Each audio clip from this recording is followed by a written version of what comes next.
and his very fine comedy. Would you please welcome Alex the Kid Seymour, everybody? Get up here, you little bastard. Tell your jokes. All right, have fun. How are you fuckers doing tonight?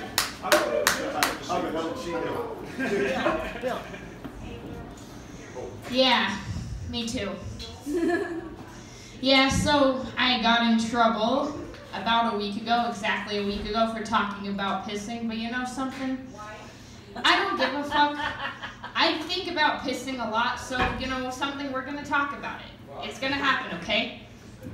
We're talking about pissing right now, okay? So, when I was a kid, I used to be very judgmental when I hear guys talk about having like shy bladders or whatever, how like they can't piss when like they hear certain voices around or when they feel like people are noticing them or whatever. I'd be like, what's the big deal? Just fucking piss. What's so hard about it? Now I get it. Right? Yeah, I fucking get it now. Like, alright. So it turns out that when you get used to pissing sitting down for the first 23 years of your life, and then you switch to standing, lots of shit goes wrong.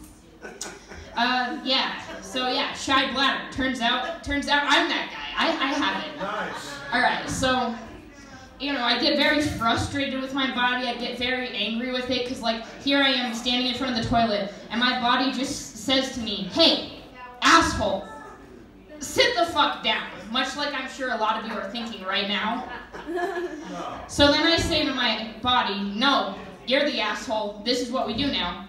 Get used to it. Sometimes cooperate, sometimes not. So I decided to do something very logical and call my post-menopausal cisgender girlfriend, because she would have plenty to contribute to this particular problem, I'm sure.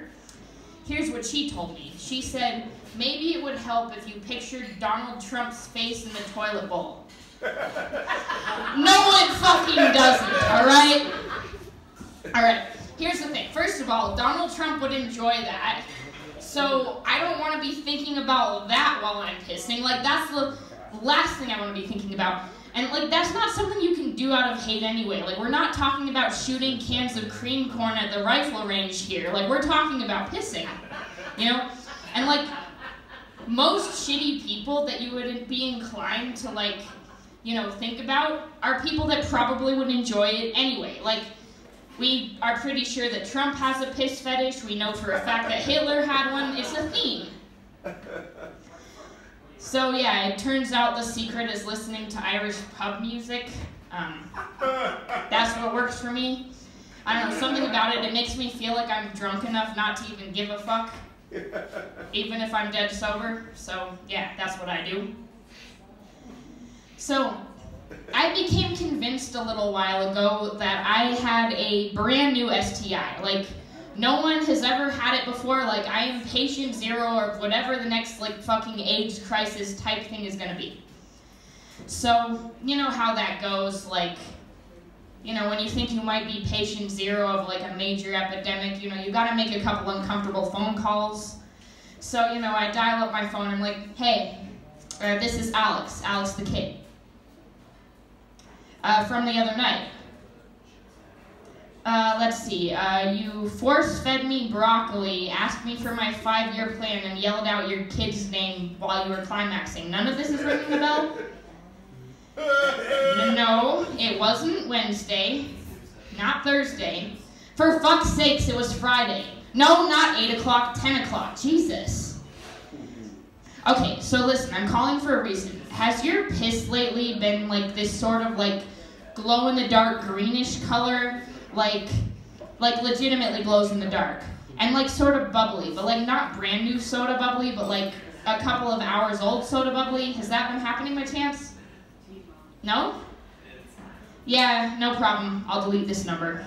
Alright, so after 3 or 4 of those phone calls, after about 3 or 4 of those phone calls, I figured out what the problem actually was, and it's that I had nothing but Diet Mountain Dew and absinthe to drink for like the past week, and basically my kidneys were just telling me to go fuck myself, and that was how. But like the whole thing got me thinking that like I should be surprised if I end up being patient zero for something like that. That's not something I should be willing to take so casually, you know? like, there should be at least some surprise, which told me that just I need better women in my life, you know? Like, I need to go better places to find them. You know, better quality cougars, ones that are gonna, you know, enhance my life in some fashion. So I went where you go to find those cougars, namely seeking arrangement.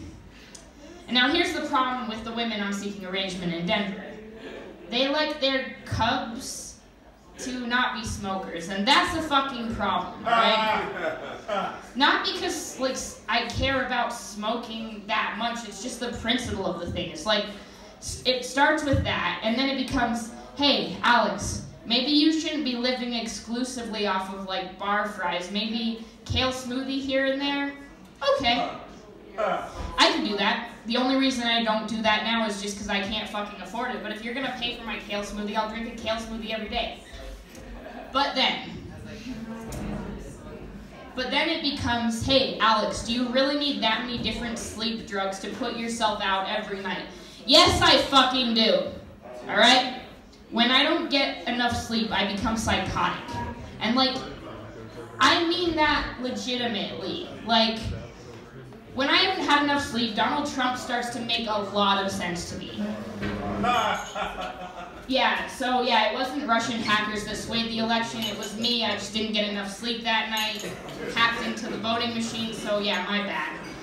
But yeah, so basically, if you are a woman and you want me to be your boy toy, let me have my fucking drugs, or else there is a small chance, actually a pretty big chance, that, like, you'll wake up and find that I've, like, torn your shower curtain off the rod because I didn't like the way it was looking at me or something. Well, that's enough for me. Good night, fuckers. Nice job, Alex. Very good.